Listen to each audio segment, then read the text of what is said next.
1400 সাহাবীদের দিকে তাকিয়ে বিশ্বনবী বললেন, ও সাহাবারা, এটা আমার মায়ের কবর।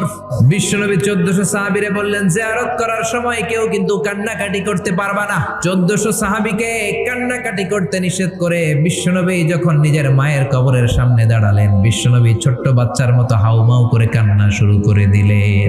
বিশ্বনবীর কান্না দেখে 1400 সাহাবাও কান্না শুরু করে দিল। বিশ্বনবী 1400 সাহাবীদের দিকে তাকিয়ে ধমক দিয়ে বলে, তোমরা কাঁদো কেন?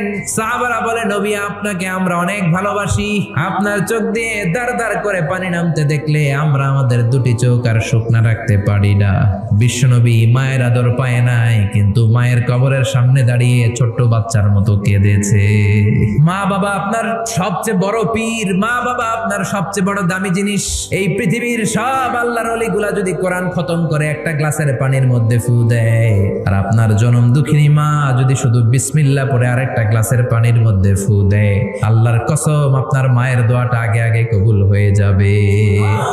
এজন্য আল্লাহ বললেন, প্রথম ফয়সালা আমি আল্লাহর ইবাদত করবা, দ্বিতীয় ফয়সালা মা বাবার সাথে ইহসান করবা। এগুলো কোরআনে বর্ণিত টার্মিনোলজি, মানে পরিভাষা, এগুলো মুখস্থ করবেন। দুনিয়াতে কত পরিভাষা মুখস্থ করছেন, কত জ্যামিতির সূত্র মুখস্থ করেছেন, কত ইংরেজি ভাব সম্প্রসারণ মুখস্থ করেছেন, কিন্তু কোরআনের কথাগুলো মানুষ শুনতে চায় না। মাতা পিতার প্রতি আমরা সবাই আজকে থেকে ইহসান করব। কি করব?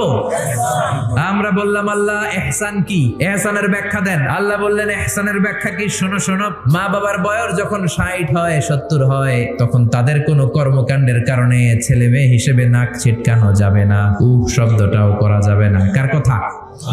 এর কারণ আমরা যখন ছোট ছিলাম আমরা কম জ্বালাতন করি নাই, আমরা যখন ছোট ছিলাম কম কষ্ট মায়েরে দেই নাই। আপনার কত বছর আগের ঘটনা খেলা আছে? আপনার বয়স যখন 3, কি হয়েছিল খেলাছে? 3 বছরের কথা যদি আপনার খেয়াল না থাকে, আপনার বয়স যখন 2 ছিল কি জ্বালাতন করছেন মনে আছে? বয়স যখন ছিল 1, তখন তো আরো বেশি জ্বালাইছেন। আল্লাহ বলেন, তোমরাও কম জ্বালাও নাই, পেশাব পায়খানা করে ঘর ভরায় দিতা, শীতের রাতে বিছানা ঠান্ডা করে দিতা, ডান দিকে নিয়ে তোমার মা তোমার সাথে ঘুমালো, ডান দিকে পেশাব করে ভিজিয়ে দিয়েছো, তোমার মা তোমারে ঘর থেকে বের করে দেয় নাই, বাম দিকে আদর করে রেখেছে, বাম দিকে পেশাব করে ভিজিয়ে দিয়েছো, তারপরেও তোমার মা লাথি মেরে তোমারে ঘর থেকে বের করে দেয় নাই। শীতের রাতে তোমার মা তোমারে বুকে নিয়ে ঘুমালো, কনকনে মাঘ মাসের শীতের রাত, পেশাব করে মায়ের জামাটা ভিজিয়ে দিয়েছো, রাত 3টার দিকে মা উঠে জামাটা চেঞ্জ করে নতুন জামা পরে তোমারে কোলে নিয়ে ঘুমিয়েছে, তোমারে ঘর থেকে তাড়িয়ে দিয়েছে নাকি? তারায় দেয় নাই, এতিমখানায় ফেলে আসে নাই, রাস্তায় ফেলে আসে নাই।